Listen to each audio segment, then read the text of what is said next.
Hello friends, welcome back to my channel. आज फिर हम आपके लिए एक नई कहानी लेकर आए हैं। राजा या सेवक।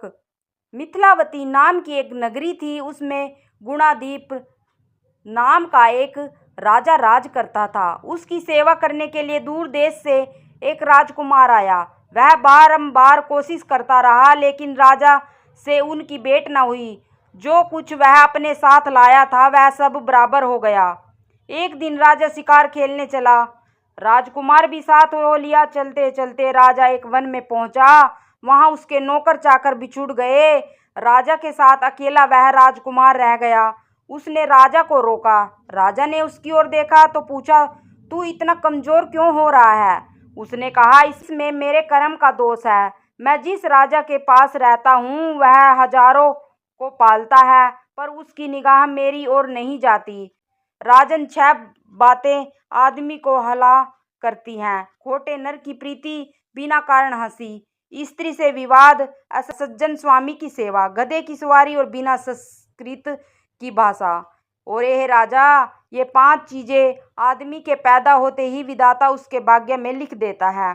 आयु, कर्म, धन, विद्या और यश। राजन, जब तक आदमी का पुण्य उदय रहता है तब तक उसके बहुत से दास रहते हैं। जब पुण्य घट जाता है तो भाई भी बैरी हो जाते हैं। पर एक बात है, स्वामी की सेवा अकृत नहीं जाती, कभी न कभी फल मिल ही जाता है। यह सुन राजा के मन पर उसका बड़ा असर हुआ। कुछ समय घूमने गमाने के बाद वे नगर में लौट आए।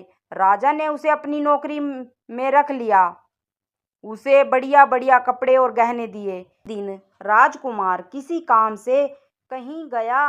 रास्ते में उसे देवी का मंदिर मिला। उसने अंदर जाकर देवी की पूजा की। जब वह बाहर निकला तो देखता क्या है, उसके पीछे एक सुंदर स्त्री चली आ रही है। राजकुमार उसे देखते ही उसकी ओर आकर्षित हो गया।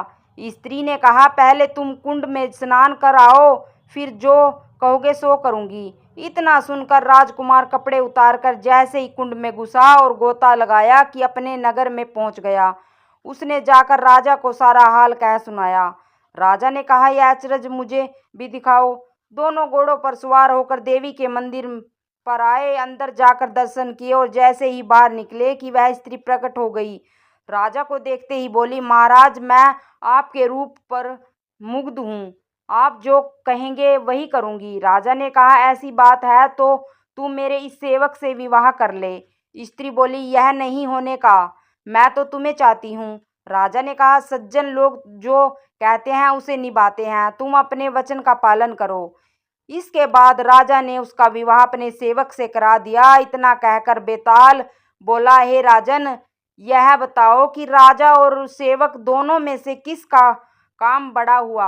राजा ने कहा, नौकर का। बेताल ने पूछा, सो कैसे? राजा बोला, उपकार करना राजा का तो धर्म ही था, इसलिए उसके उपकार करने में कोई खास बात नहीं हुई। लेकिन जिसका धर्म नहीं था उसने उपकार किया तो उसका काम बड़ा बढ़कर हुआ। इतना सुनकर बेताल फिर पेड़ पर जा लटका और राजा जब उसे पुनः लेकर चला तो उसने 8वीं कहानी सुनाई। Thanks for watching.